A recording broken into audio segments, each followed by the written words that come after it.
Okay, today I'd like to talk about why the New Testament is more reliable than the Quran regarding who Jesus was. So we're refuting the claim that the New Testament so distorted Jesus that is almost all wrong, or most of it's wrong, and then there's a little isolated incidents, and that the Quran that came later is correct. Okay, now I want you to think about this for a second. Let's think about this. For Muslim friends that might be watching this, think about this. Say you have about 10 companions of the Prophet, or even their friends, the friends of the companions of the Prophet, of Uthman, Abu Bakr, and Ali, and Aisha, and some other ones that there were friends of the companions of the Prophet. These are second generation Muslims, 10 of them in different parts of Arabia, and they all are writing about Muhammad. Okay? Now, who would be more accurate? So there are 10 different groups, or 10 different people that are friends of the companions that are writing about Muhammad and his teachings. So they're second generation, maybe even a third generation after Muhammad had died. Who would be more accurate to what Muhammad actually taught? Them, these 10 different groups. Say like there's a group in Mecca, there's a group in Medina, there's a group up in Iraq, in Persia, ancient Persia, and there's a group up in Jerusalem, and there's 10 of these groups all over the place. There's a group in Yemen, there's a group over by the Gulf, and they're all writing about Muhammad. Who'd be more accurate to what Muhammad actually taught? These groups, or a prophet centuries later named Baha'u'llah of the Baha'i faith, who comes along and says, hey, I know that all these other groups say this, but they distorted the early message of Muhammad, and we, the Baha'i, have our one prophet who's telling us the truth about what Muhammad said. Who would you trust? The companions and their friends, or Baha'u'llah, one guy much later?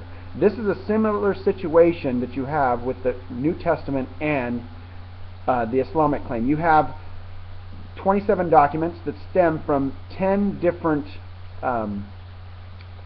sources. So one is the Matthean Church, which is probably around the Antioch area. The Gospel of Mark, which probably comes from the Rome area. You have the Gospel of Luke that probably comes from the Aegean communities. You have the Gospel of John that probably comes from Asia Minor. Then you have Paul's writings, and Paul himself was in touch with James and Peter. He states it in Galatians, and in there he has no qualms with demonstrating his difference with those two, but they did have similar views on almost everything else. The only difference they had was that can Jews eat with Gentiles? That was the difference that they had. They had no difference on the gospel message or anything like that.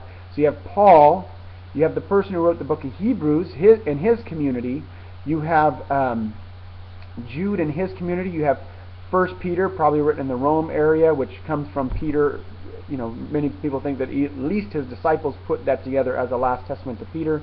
You have the book of Revelation written in the Asia Minor. So you have all these different groups, and they're within. The latest is the Gospel of John, written in the 90s. That's 60 years after Jesus had died. So you have, and Paul's writing in the 50s and 60s. Probably most of his stuff is in the 50s. The earliest document, I think, some people think Galatians is earlier, in the late 40s. I think actually Galatians is probably written in the mid 50s. But you have 1 Thessalonians written in 51. That's probably our first New Testament document. That's only 20 years after Jesus had died. And Paul's in touch with James and Peter, and with many of the earliest Christians, the first generation. Paul's in touch with them. So who would be more accurate? These 10 groups who are all stating Jesus had died and risen from the dead, died for our sins, rose again from the dead, or Muhammad, who's 500 years later in Arabia? You see the dilemma here we as Christians have to deal with. What would be more accurate to what Jesus actually taught? This group that's within a generation or two, or Muhammad 500 years later? See the problem? So there's other things too, like Paul. Many Muslims that I talk to say, well, Paul corrupted the message of the early disciples, and it's Paul's fault. No. On the essential teachings, Paul, Peter, and James agreed. On 1 Corinthians 15, Paul is stating a tradition that he probably received from James and Peter in Jerusalem in the mid-30s, which is Jesus died for our sins, which goes against Islamic teaching, and that he rose again and appeared to Peter, the 12, 500, James, and all the apostles, then Paul himself. So Paul's quoting a tradition there that he received probably from them in Jerusalem. So he's in line with them on that. The high Christology of Paul in Philippians chapter 2 also, that probably came from a Jewish community, which is quoting Isaiah 45. So you see here, you have high Christology in Paul, which is coming from the early Jewish community, Christian community, and you have the death and resurrection, death for our sins, and atonement, which goes to Islamic teaching. So you see the dilemma there. What would you go with?